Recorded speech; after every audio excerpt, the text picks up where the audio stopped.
வணக்கம் கடகம் ராசி நண்பர்களே, உங்கள் ராசியினுடைய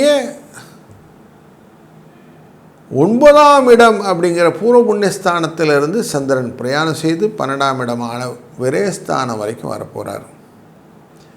தொழிலிலே நல்ல மாற்றங்கள் உண்டாகும், சந்தோஷங்களை எதிர்பார்க்கலாம், விருத்தி அப்படிங்கிற விஷயங்கள் கிடைக்கும். உணவு தொழிலே நல்ல முன்னேற்றம், துணி வியாபாரங்கள் நல்லாயிருக்கும்.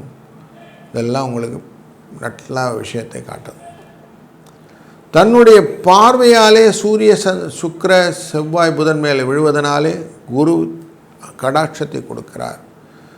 அதனாலே கொடுத்த பணம் திரும்பி வருவதற்கான வாய்ப்புகள், பண வரவுக்கான வாய்ப்புகள் தடையில்லாமல் இருப்பது, புதிய ஆடை ஆபரணங்கள் வாங்குவது போன்ற நிகழ்வுகள் நடக்கும்.